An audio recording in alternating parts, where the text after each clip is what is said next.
Welcome, everyone. You are here at the Allyship in Action, Coalition Building in Education Communities. Lisa Ichikawa is my name. I use she, they pronouns. I am here from Tonga, Keysland in what is now known as Los Angeles, and I am very excited to be your moderator for this afternoon session. I am so pleased to welcome some of the amazing educators who are going to be sharing space with us today. We also really want to make sure that we are all learning and working together. So there is no expectation that anyone has all the right answers, right? So we invite you to share your questions, share your observations, share your own particular motivations, whatever this inspires in you to put into practice right away. We would love to hear that as we start to move into the closure of the session. So we have, we're going to do some introductions. We had conversation guidelines, and I will share them as a point of things that you may be able to start integrating into your curriculum with students. And then the panelists will discuss a few key talking points that we collaborated on together in our pre-session dialogue.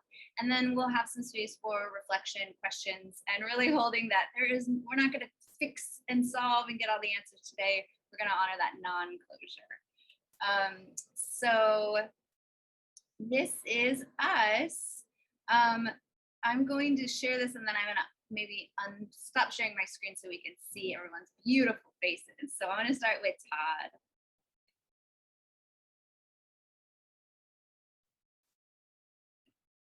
Aloha, I'm Todd Takahashi. I'm originally from Hawaii. I'm presently in Chula Vista, and I'm looking forward to learning with all of you about how to make great, safer classrooms in education for our keiki.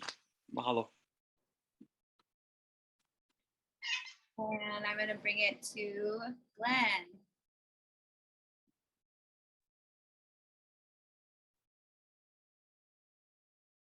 Glenn, would you like to introduce yourself? Sorry, something just popped up on my screen, so I thought, okay, better take care of that. I'm Glenn Kitayama. I'm a fourth grade teacher at Castellar Elementary School in Los Angeles. I'm currently in South Pasadena. My pronouns are he and him, and I guess I'll talk a little bit more about my background later on. Okay, that sounds great. Thank you. And last but certainly not least, Derek. Hello, everyone. Derek Murakami, he, him, his, and I currently serve as a university administrator, kind of within the realm of student affairs, working with college-age students here in Los Angeles at the University of Southern California. It is game day on campus, so I apologize if there's some music playing in the background, as quite a few tailgates are happening, but so grateful to be here with everyone, and hope to share a little bit about my experiences working with university-age students. Wonderful, thank you. Okay, jump back into our presentation.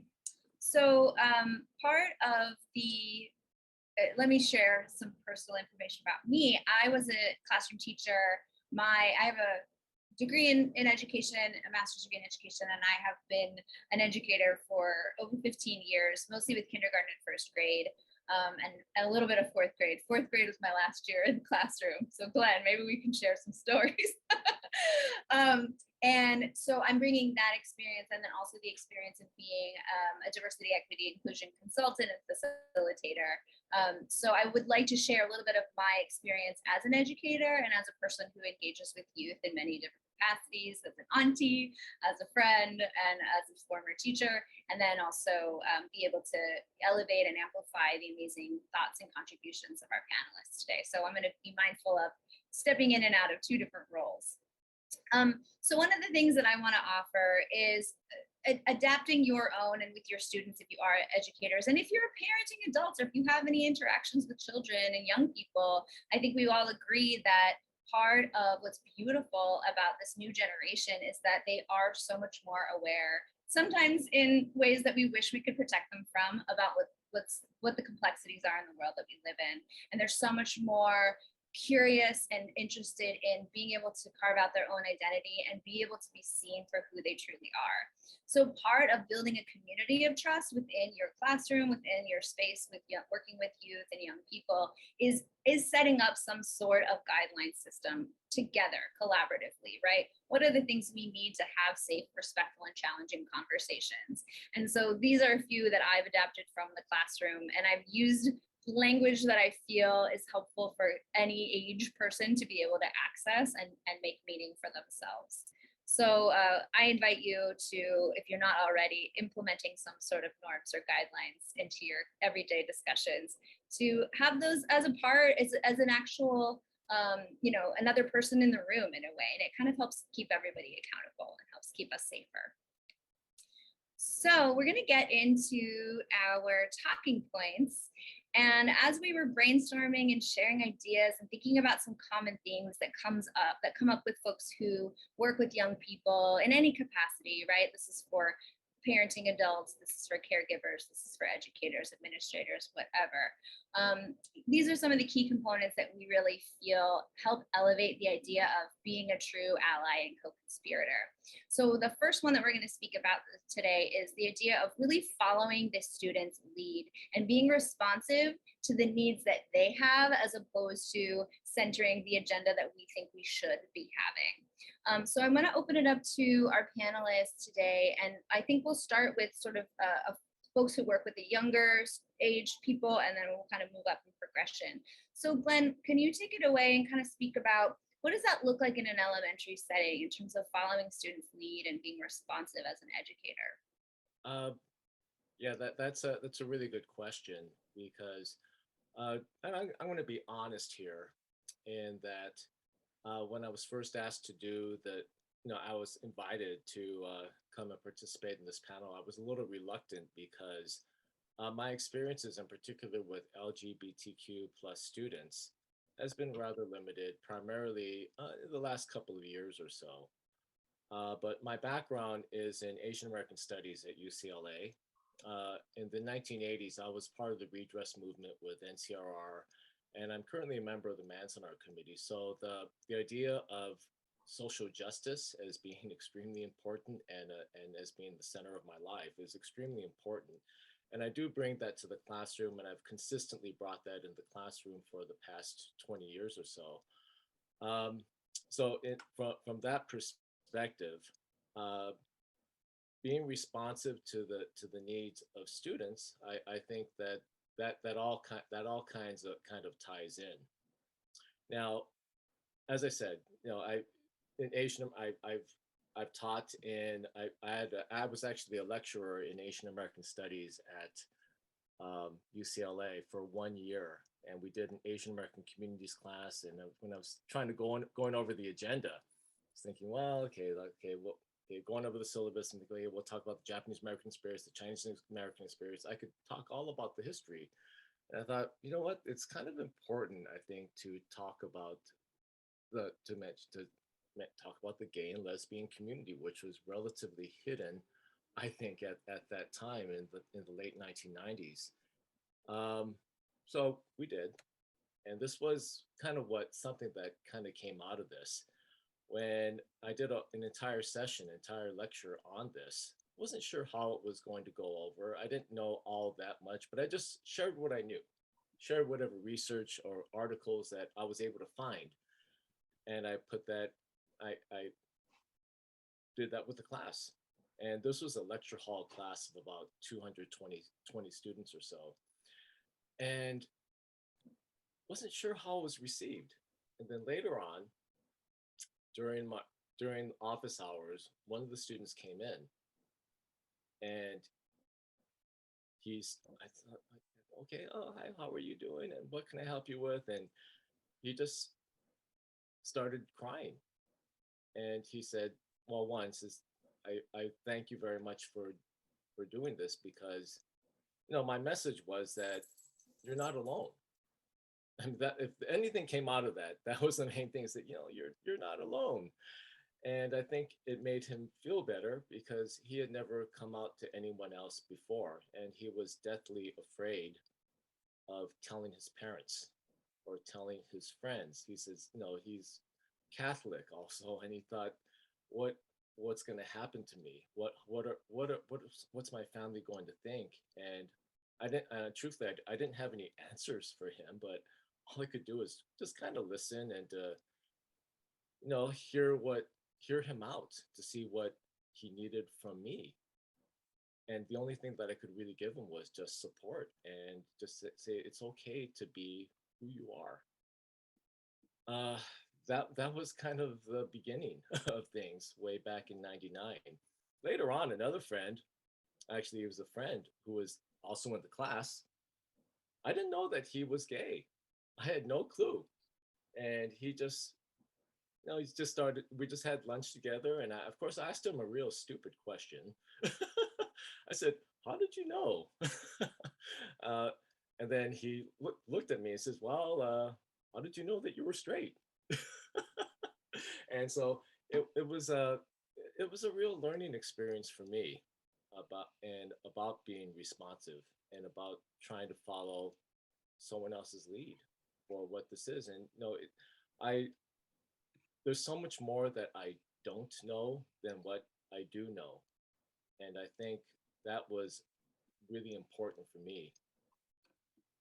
Later on, I guess in the past 20 years or so of teaching elementary school, truthfully, I never brought up LGBTQ experiences or history. And I want to explain a little bit because this is part of the challenge. And I'll talk a little bit more when we talk about breaking down barriers. But even in talking about racism in the class is a challenge. And especially now, when you think about how even just talking about race in certain parts of the country, it's an extremely sensitive subject.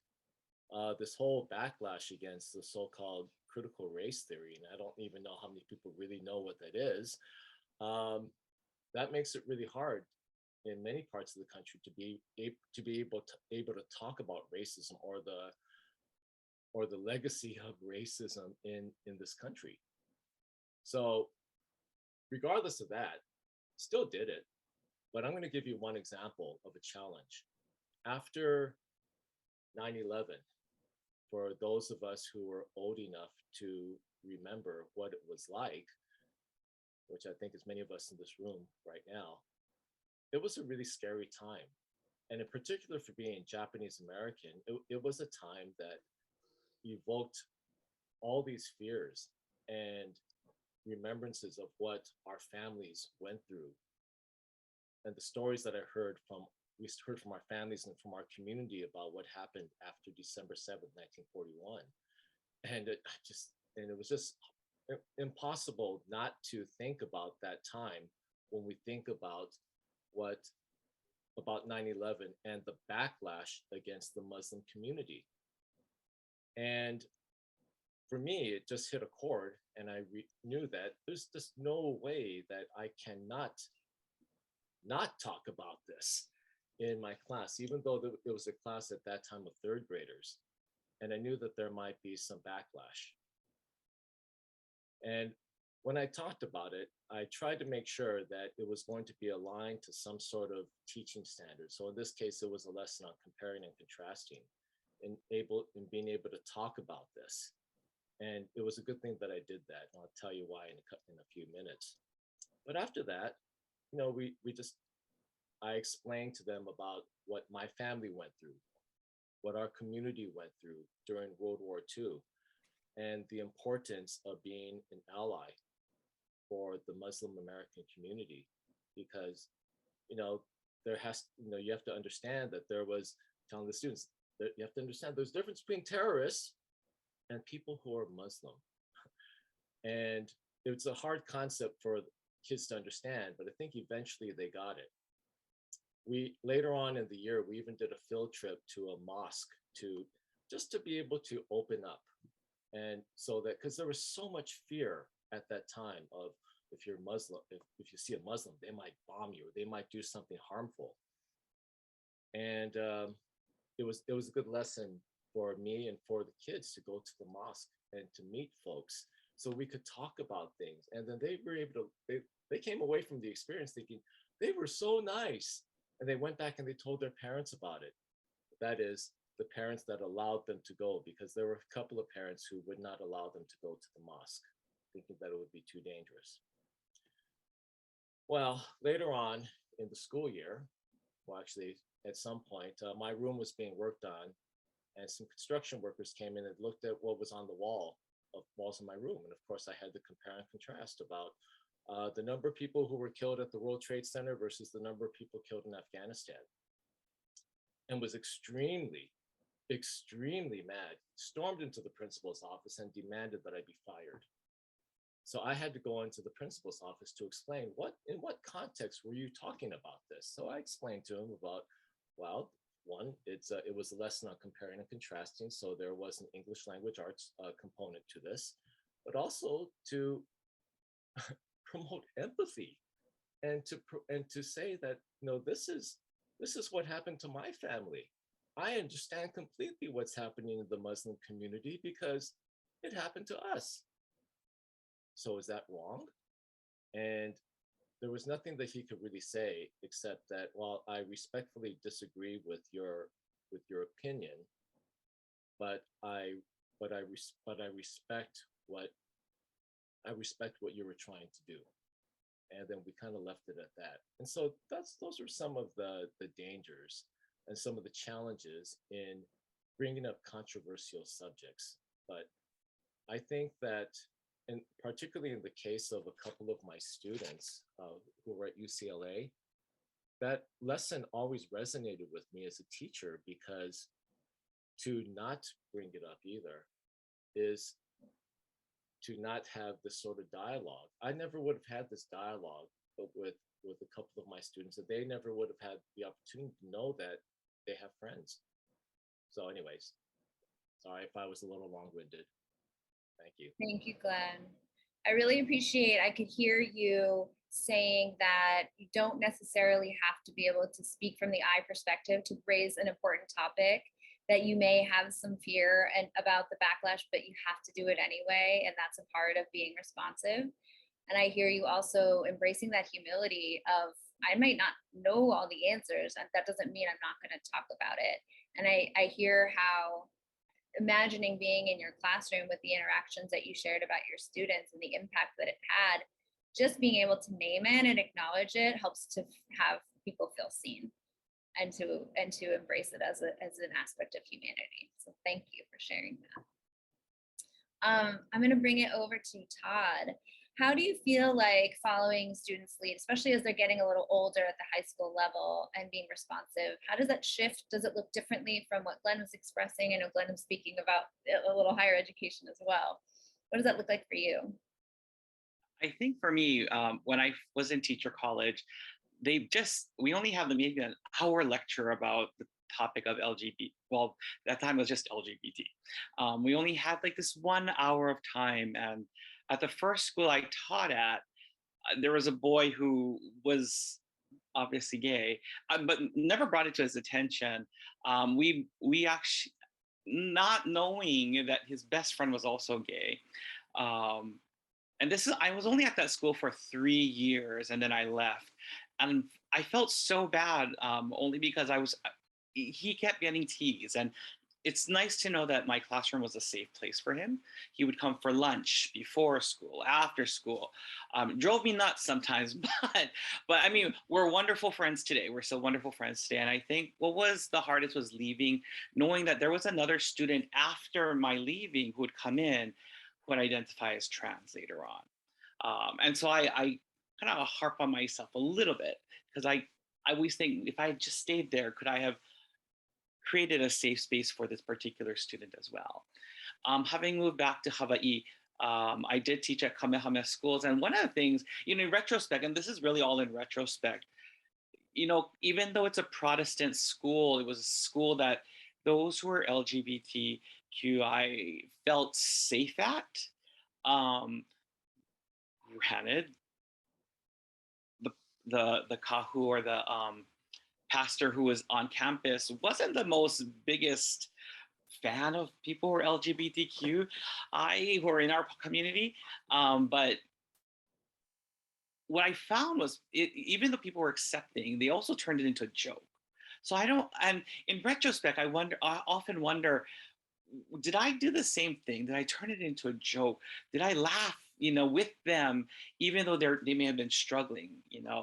I ended up leaving Kamehameha schools, and this is where I think what has shaped my view towards education, especially students, queer students, is that I taught in the prison system in Hawaii, and that made a huge impact on me and the way and the way I teach at the moment, the way I view students at the moment, and my students, and especially those who are transgender,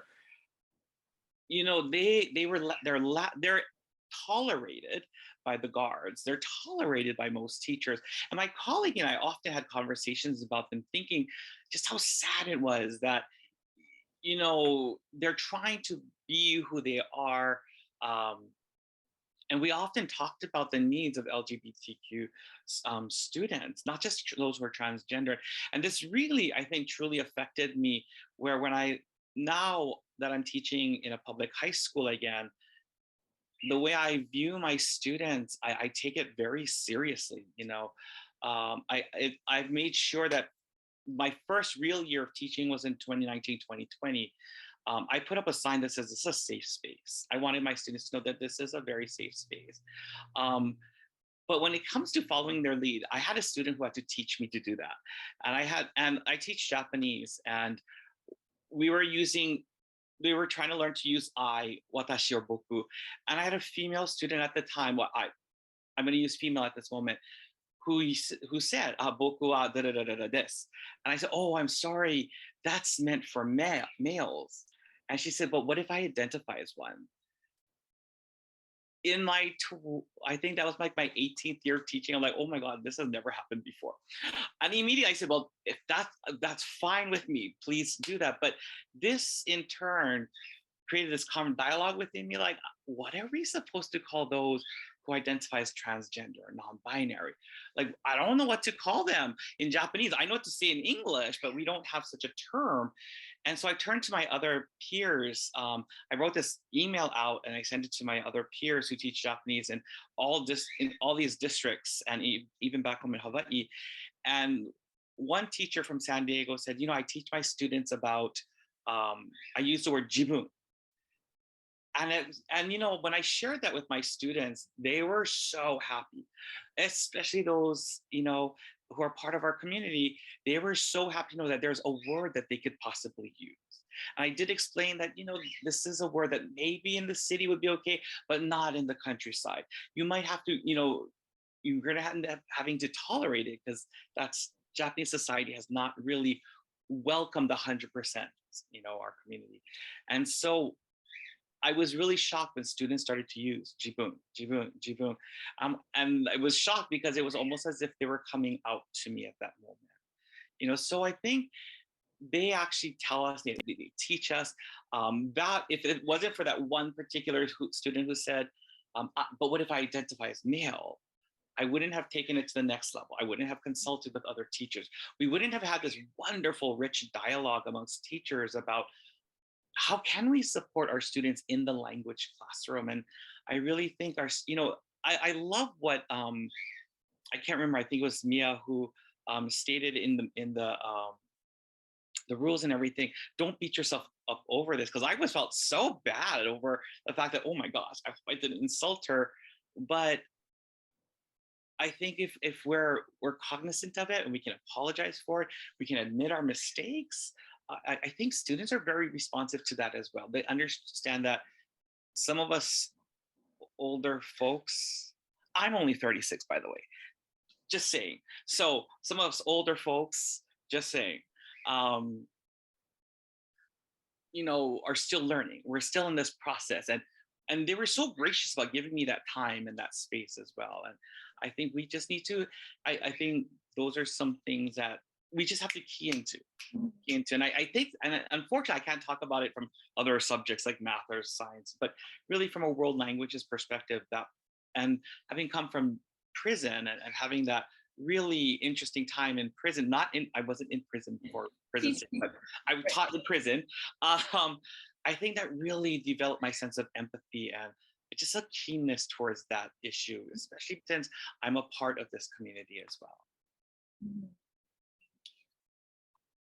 Yes, and I think that's so important to be true allyship and to be able to share power with our students, right? Because we as teachers wield a lot of power, as parents, as caregivers, we wield a lot of power. So really that shifts that power to be so much more of a horizontal structure when we're able to say, if we are wrong, we're able to apologize, we're able to model that humility, and we're able to say, you just taught me something, because then I think it really does make it a space that feels safer for students to bring things to us and to cross that respect barrier, right? Especially for folks in the Japanese community. I mean, that's really tricky. So thank you for that input. Derek, what about you? How is your role is maybe a little bit different. So how do you see yourself really following the lead of the people, the students in your organizations that you've worked in?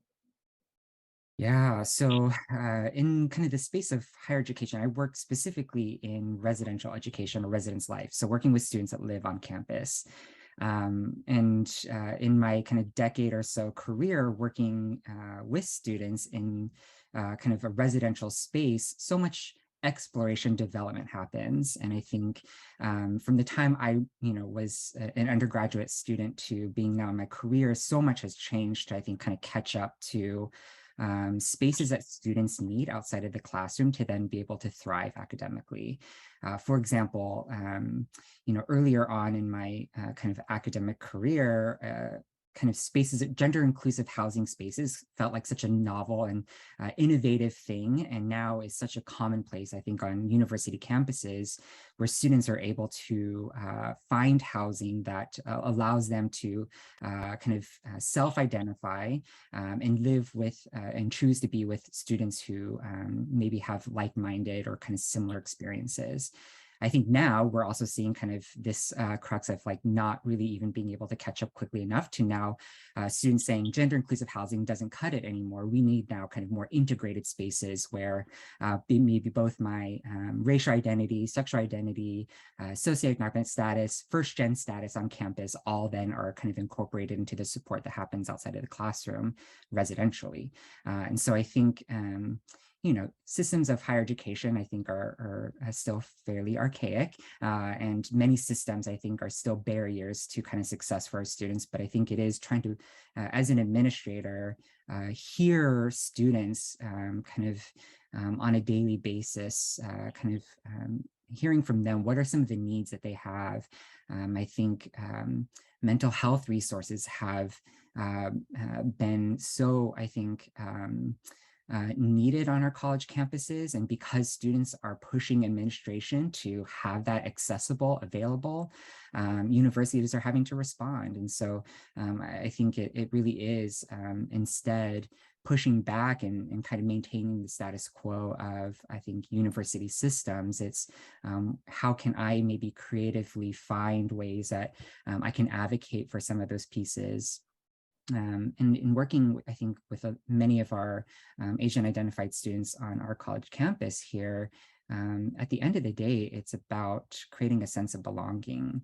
I think when our students don't feel like they belong on this college campus, whether it is tied to their racial identity, sexual identity, an intersection of all of those, I think then our students tend to disassociate, and they're not engaged in the classroom. They're not creating the community that they, may need on campus.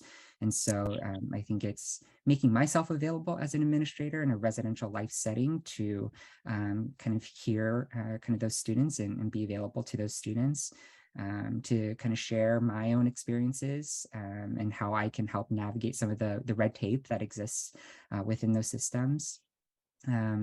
But, kind of within my specific role, I often meet with students who are meeting our judicial system or violating policies, whether it be alcohol related or just behavioral in general. And so maybe not always the best context to be introduced to a student within the university system, but gives me at least the opportunity to kind of holistically hear where a student may be at, coming to my office or kind of that meeting at that time and place in their time at the university, and how I can help them maybe identify or address some of the kind of core concerns that they're dealing with that brought them to that place at that time. And knowing that I may be just planting the seed for further kind of development and growth later on in their tenure. But yeah, I think it's just been very, I think, fruitful for me to be able to kind of think back to when I was a freshman and like, wow, these spaces would have been so great for me growing up. Kind of with this newfound independence and kind of learning about who I was and having spaces available to me. And even in your application, asking our students, what pronouns would you like for us to use when you first step on campus, and see that on your door deck. What preferred name would you like to see on your door that welcomes you to this space to make you feel at home? So yeah, there's still a lot of catch up to do, but I think we're really, I think, in kind of the residential space, trying to be responsive to those needs as best as possible within some of the confines of kind of the university systems that we often butt up against. That's such a great perspective. Thanks, Derek. I hear the need for really creating spaces of belonging. I think that was really core in what you shared, and the idea that there are often policy-based and systemic-based obstacles that impede belonging. And so that's part of our allyship too, is like what we do in our positions to help champion the shift away from those types of policies that intentionally exclude or historically exclude people. I also hear the restorative piece in that, and like responding to behavior that is seen as, negative or harmful, and how you're seeing that with compassion and understanding that that is a person who is in pain, and really trying to see the humanity and trying to help them with what are you working through that's causing this behavior, as opposed to seeing it as a punitive cycle. So thank you. That's a great perspective. And I think all of us, right, if you are a parent or a caregiver, if you work with younger children, if you work for older folks, wherever range you are with learners, there is that edge, right, of trying to keep that line of respect open. It has to be such a fluid boundary, so that it is feeling like we're continuing to carve out those spaces. So in that, I want us to shift to, and I'm trying to be mindful of time, so I'm going to ask our panelists to maybe just keep your eye on the clock, so we keep our responses maybe to around 5 minutes, so that we can try to get through as much of these beautiful talking points as possible. I'm going to bring us to a quote that Glenn shared with us. This is from Father Gregory Boyle. There is no them, there is only us. And so I'm curious about, I'm going to speak, and I think, I am out with my community, I'm out with my family, I'm out with my students. And when I talk about my own lived experience, and Derek, you spoke to that too, I feel like I'm already creating a sense of us, because they're like, oh, you're queer, right? Or like, you're non-binary, whatever it is. And just, especially with younger kids, right, being able to say like, this is me, and I'm going to be vulnerable with you, and you can figure your stuff out here, and this is that space where you can come to me. And like sort of being able to also empower them with the ability to do that for other people, so it ripples out. So I'm curious, depending on where you are at with your own sexual or gender identity, and then maybe if you have people in your family, like how you share your own stories to create more of a sense of us. So Glenn, do you want to take it away? Well, thank you, Lisa. Yeah, this is actually one of my favorite quotes, and Father Gregory Boyle is a hero to me from Homeboy Industries. And I remember what he was talking about in working with the Homeboys, because he gets praise worldwide. I would imagine that if I ever had such praise, that it would be hard to keep your ego in check. But he always points out that people say all these great things about me, but what they don't understand is I learned more from the homeboys than they ever learned from me.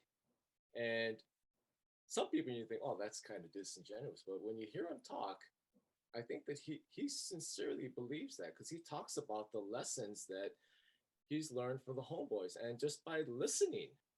And I thought that that was an extremely powerful way uh, to look at your own life and to look at how you relate with people.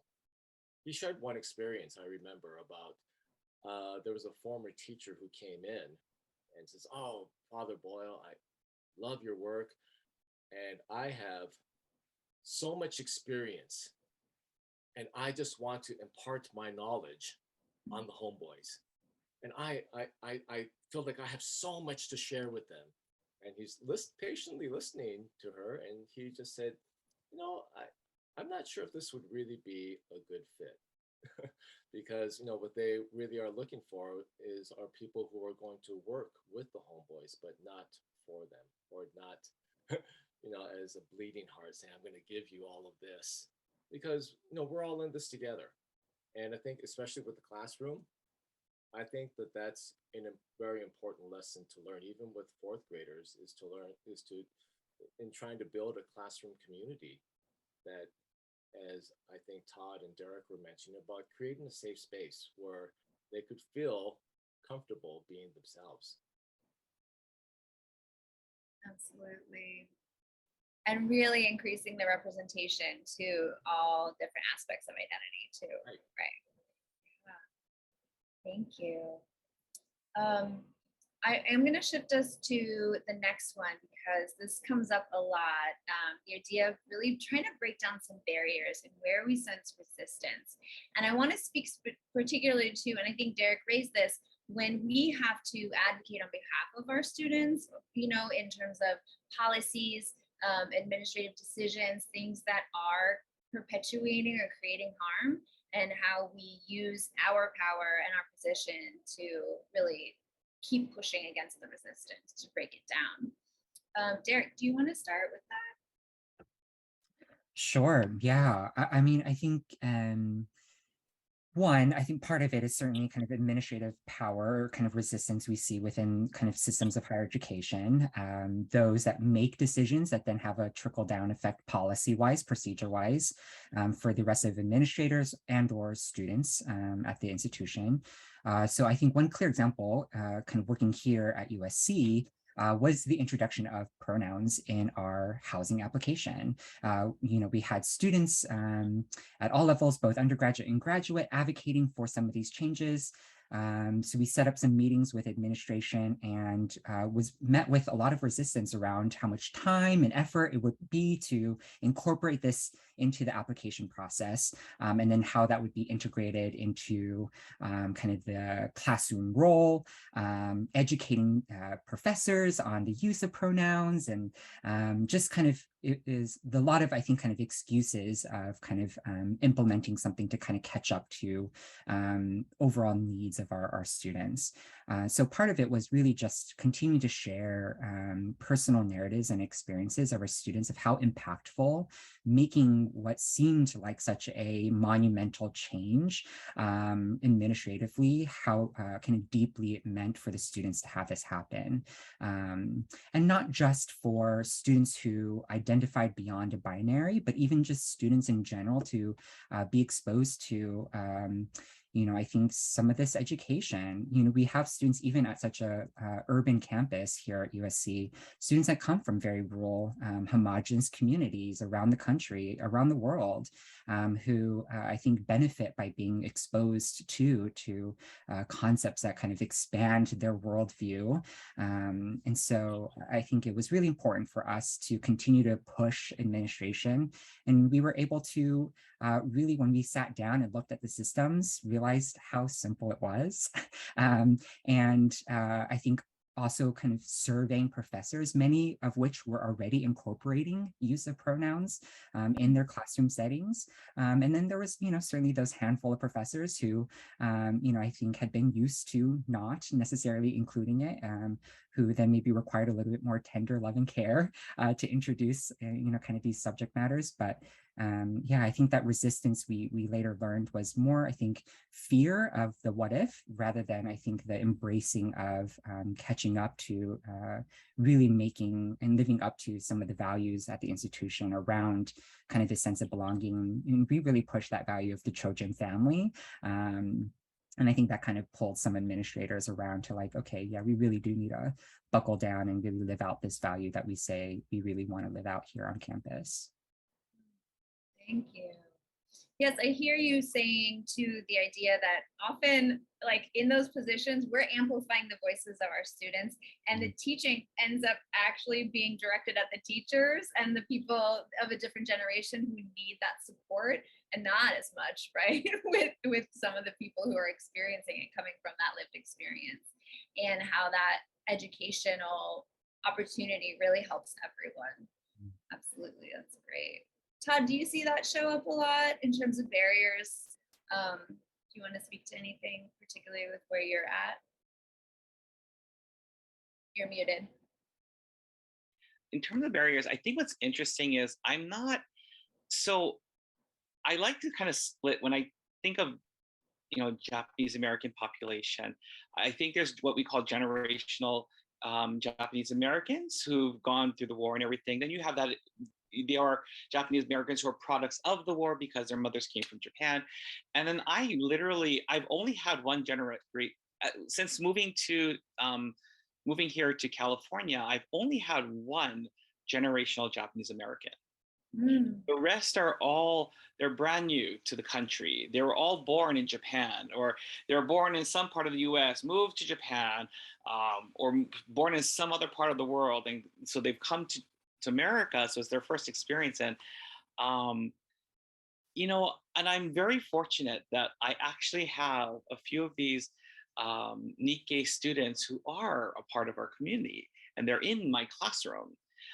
And yet I also have a few of them who hesitate to come into my classroom. And I always keep my personal, I think is because of having worked in the prison, you don't tell the inmates your private life. You kind of keep that completely separate. And so I kind of do the same thing in my classroom. But you've got to be blind to not know I'm gay. But students, the students who actually walk in find that safety. And I've always wanted to know, how do your parents, I've always wanted to question, although, that's a barrier unto itself. We're not allowed to ask such questions. What do your parents think of this? Unless, they come up with the conversation. But, I don't really, in terms of barriers, it's interesting. These kids go home and they're someone's daughter. But when they come to school, they can be themselves. They go home, they're someone's son, cis son. And they come back to school, they can be who they are. And this is regardless of their ethnic background, religious background. I have a boy who's a Mormon, and daddy still doesn't know he's gay. So it's kind of sad. I would love for them to be who they are, both at home and here. And especially if, mom or dad, especially a lot of my kids are military families, and I can see where maybe they hesitate because of dad. Or hesitate because mom grew up in a countryside, or mom's not as progressive because she didn't come from Tokyo or Osaka or some progressive city. And so I struggle personally as an educator. Like, how can I breach that? And yet know that I'm not supposed, you're in this impasse, and it's a struggle for me. And so I know I just have to wait. I know I just have to wait. I personally want them to be happy 24 hours, 7 days a week, themselves 24 hours. I mean, I think that's such an important thing for our haumana to be themselves, only because I understand what it's like to live that kind of lifestyle as well. Yes. Thank you. Yeah, that vulnerability is beautiful. I think that, that kind of brings us into, I'm going to shift over to taking responsibility and finding your role, right? Sometimes it is that our students in the classroom or in the school community get to be a different version of themselves that they can't be in their home lives or in their, different aspects of their life. And sometimes that has to be enough that we just hold that and we get to let them be their full, beautiful self until they're ready to really reach it with other people in their lives, and to be able to like feel that compassion and that desire is so powerful to hold. And how do you channel that energy? So let's shift into talking about like, how did you all find, and maybe it's still an evolutionary process, right? Where are you finding opportunities to really activate that allyship in using your role as a person who comes from the queer community and the Japanese community, as a person who maybe is a family member, right?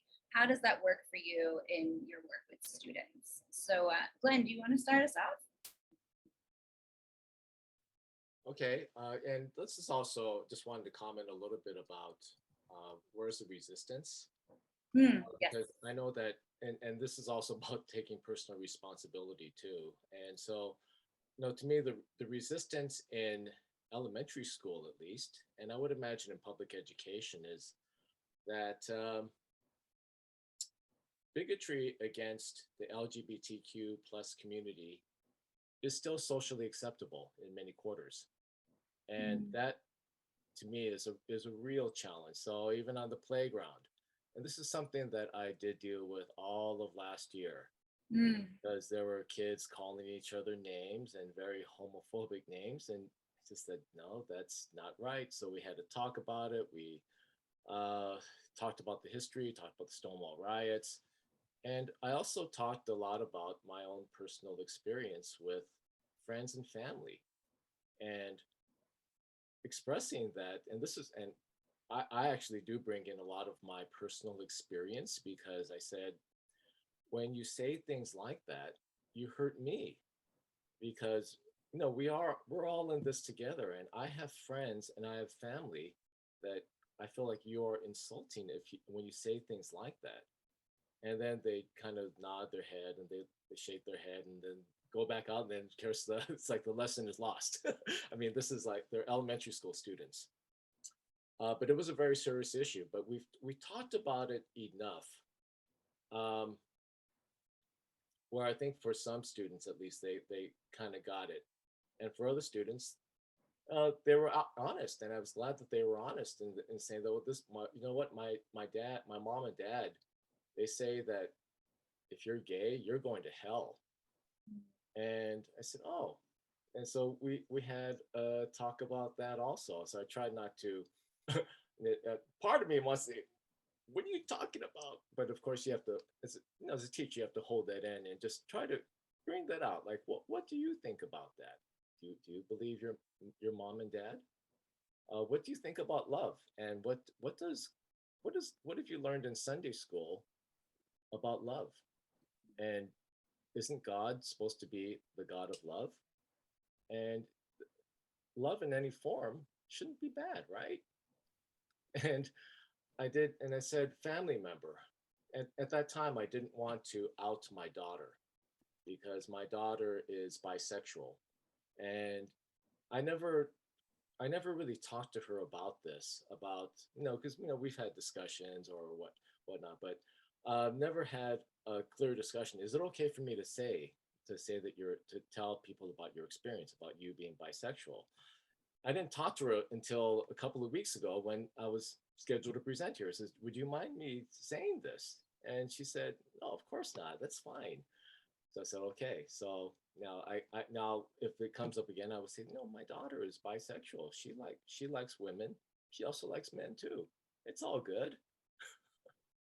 But anyway, yeah, I think that is a real challenge for, at least with elementary school students, to challenge what they're being taught at home, and to open them up to a different perspective where it's okay to love anyone.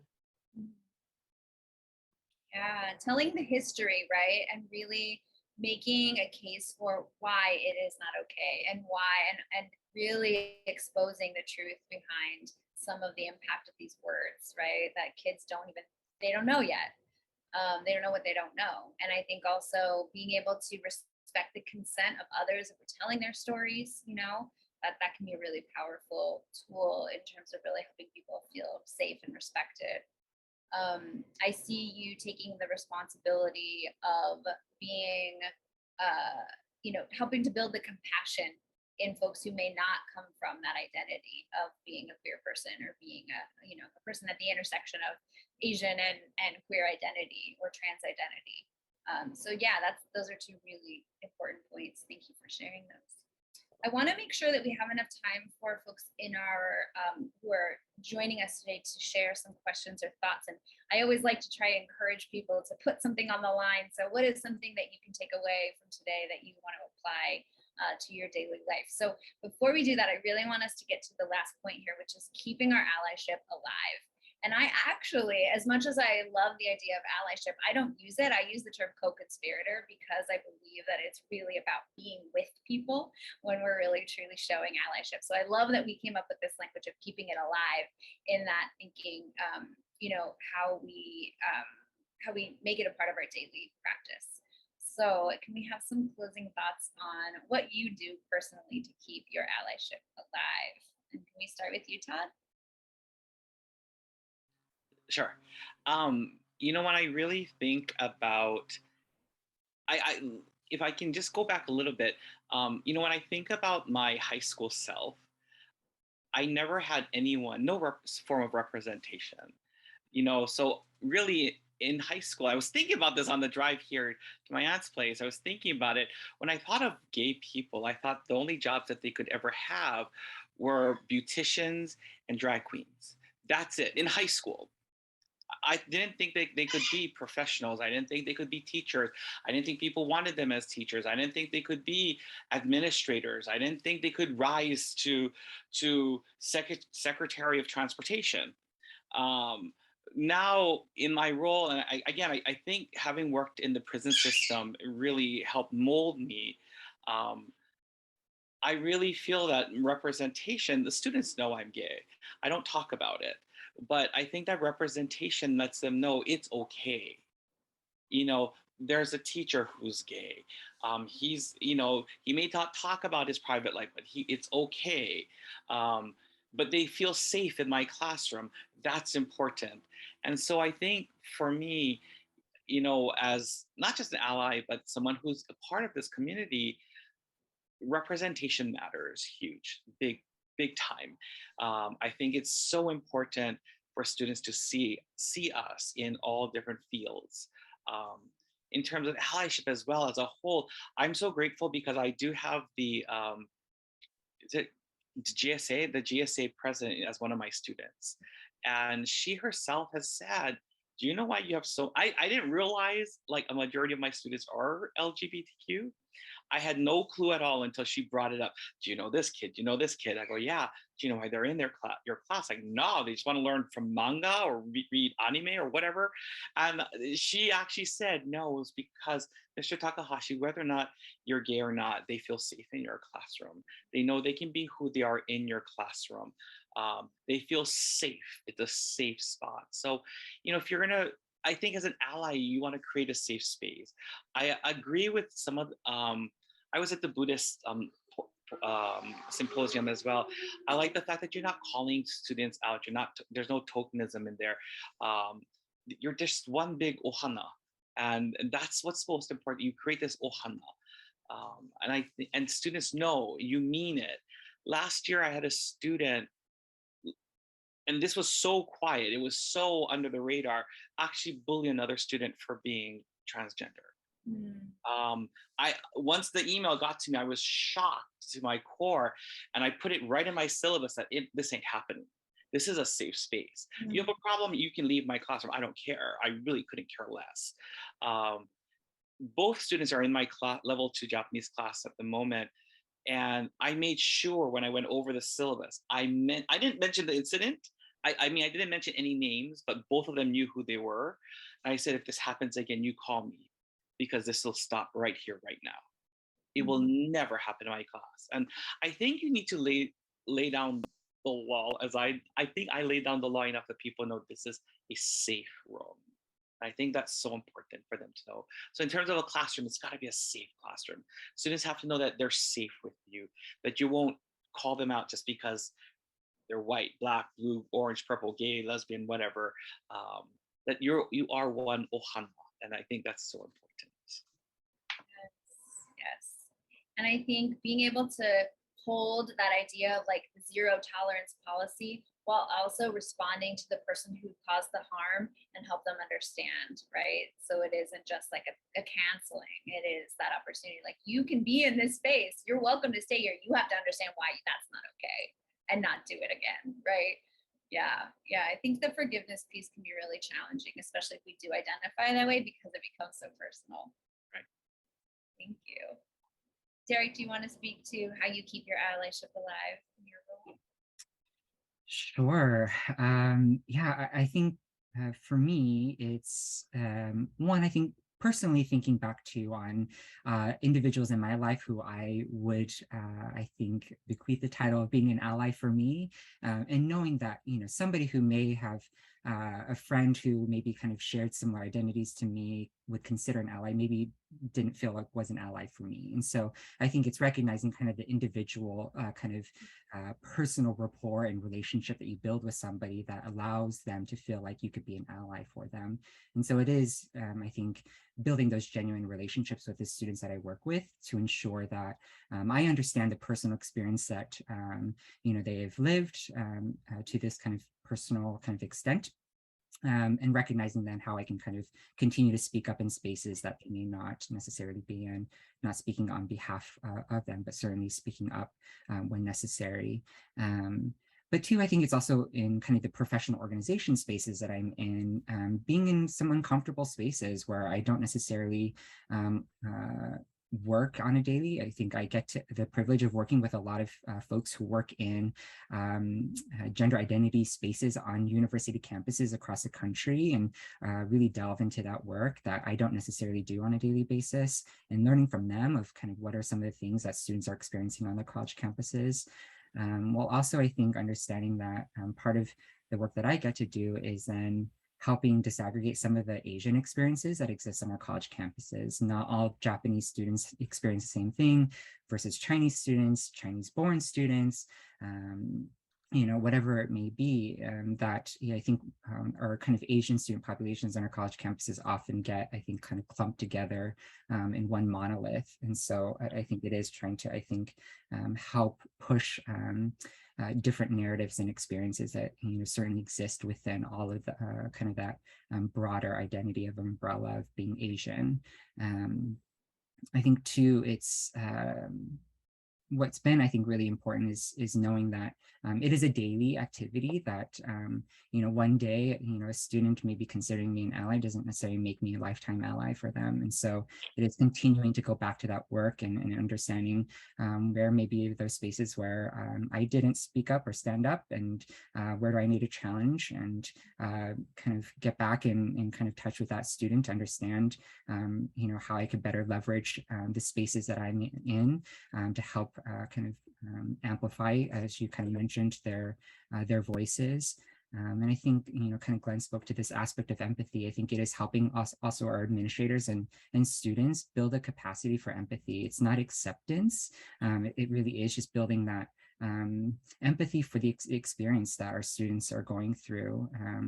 And so I think I certainly also recognize the privilege of being just in an environment of education. So there's no excuse for me to claim ignorance. I think there's always an opportunity for me to reach out to a colleague on campus who is, maybe an expert in their field in something that I don't understand, that I can always tap into, rather than rely on a student to educate me or another administrator to educate me, that I have to do some of that legwork myself. So. Yes. Thank you. Yes, the need to continue our own education, the need to, that seeing allyship is not a destination, but a daily practice, is so valuable. I also like what you said about like forming that personal connection with your students or with the people you work with.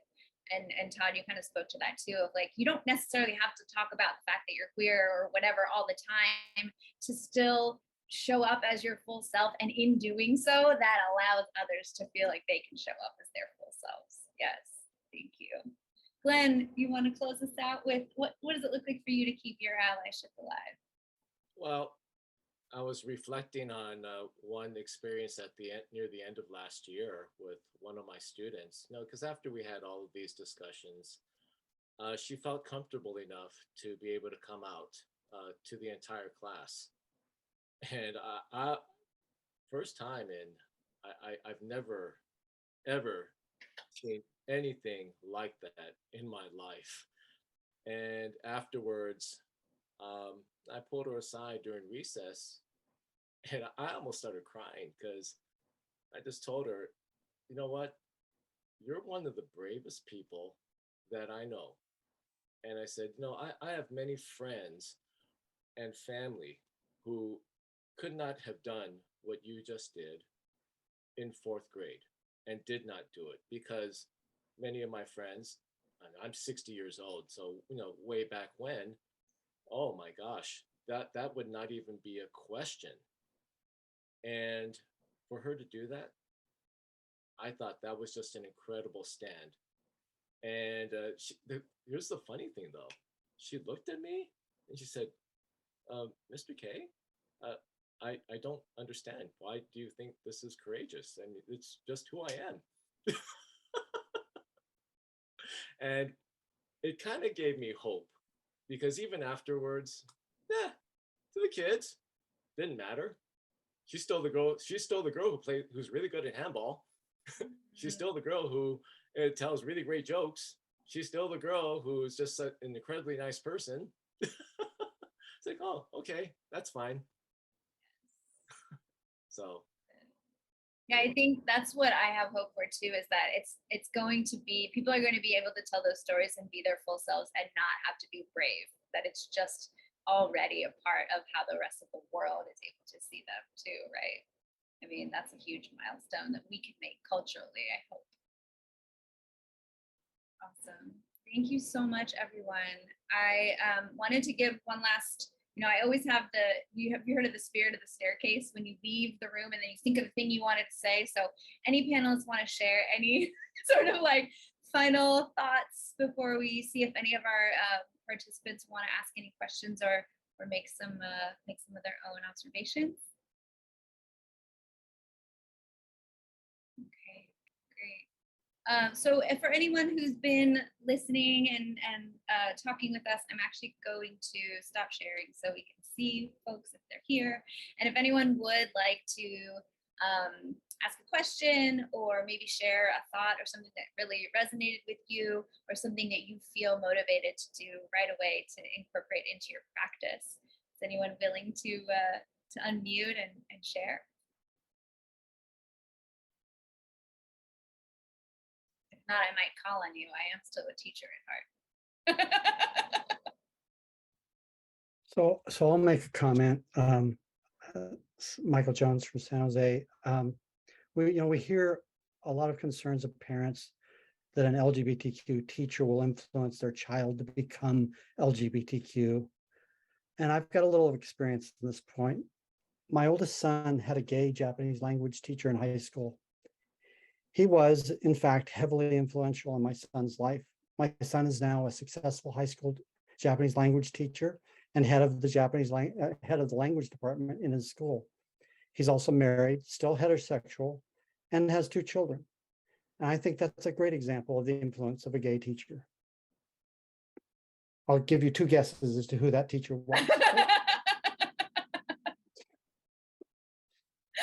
Oh, I love it. I love it.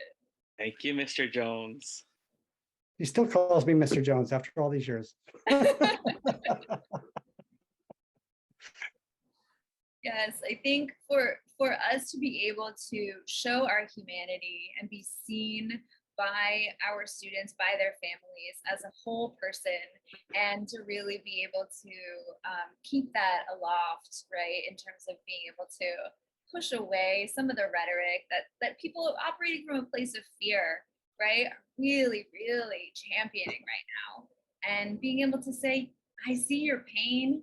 I don't know if any of you are familiar with, there's a beautiful transgender activist and poet named Alok, and they talk a lot about really being able to see the person who is harming you, seeing their pain and seeing how hard it is for them to try and wrap their head around all of this that we've already been going through.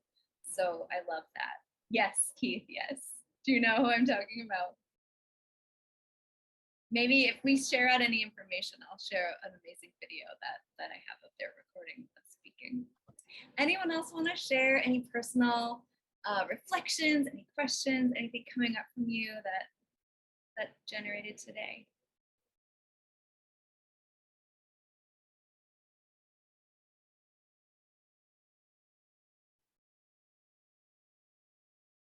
Think, Marcia, please. So I guess what I would like, you and I shared a story about when you were a teacher and you were a brand new teacher and you had a trans student, and I'm kind of interested in just what you learned as an ally through that process, because I thought that was so interesting. I mean, it's to be a new teacher and to have to go through that process, like what you learned, what you got out of it. And yeah, I'm just interested in your story too, Lissa. Thank you. So when I was talking with Marcia, I was telling a story of my first year as a lead teacher, and I had a student who was going through a really painful gender dysphoria and was having really violent episodes of, throwing things and explosive anger and not really knowing what to do. And I think, what is so beautiful about the intersectionality of queer and Nikkei culture is the idea that we can call upon our elders and how much wisdom already exists within these communities. So I asked for help and I said, I have this student, they are clearly like really going through some pain. I don't know if I have the tools. What resources do you think exist out there? And what happened was we reached out to a local organization up in the Bay Area, Gender Spectrum. I don't know if any of you are familiar with it. And we brought in some facilitators and the entire community went through a process of understanding gender identity and the different variations and nuances of gender expression, gender congruence, gender dysphoria. And we had kindergarten all the way to 8th grade. All the teachers, all the administrators, the parents and caregivers were involved. And it was revolutionary for the community to all be able to have that knowledge and understanding. And we were able to show up for that family and that child in a way that was so holistic and so well informed, right? Because it was like we knew the science behind it. We knew the personal stories of some of the folks who came to facilitate, who lived in those gender identities. And we were able to really show up for that kid in a way that I hope made a positive impact on their life. So yes, I think it's really, we're never gonna have all the answers, and we have to always be asking for help.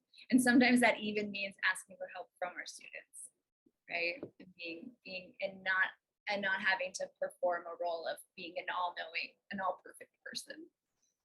Thank you, Liz. Yeah. I think that's great. And I think it points out something about our Nikkei community. It's hard for us to ask for help sometimes. And so, we think that we're not good enough or it's going to bring shame. And yet your story points out the fact that you've reached out for help and you got the help not only to educate the community, but also help this family. So thank you so much for sharing that. Yes. And it's never too late to ask for help, right? You don't have to be a new teacher to ask for help, right? You can be 20, 25 years in. It's such a powerful and strong choice to ask for help and to show vulnerability. Anyone else want to share any closing thoughts before I turn it back to Mia? Keith, you've been active in the chat. I want to hear you. What you got to say? Calling you in. Oh my gosh, educators and their cold calling, I swear. Well, I was an educator for 10 years. higher education. So a lot of the conversation really spoke to my experience too, and really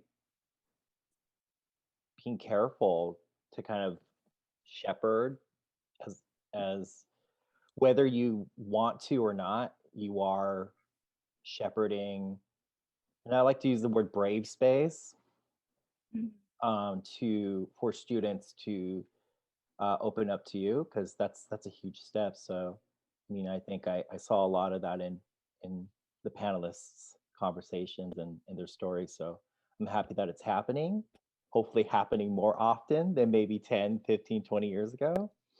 And I think it's in part thanks to the educators who are representing well of that brave space. So thank you all for your respective work. That includes you, Lisa. Thank you. Thank you so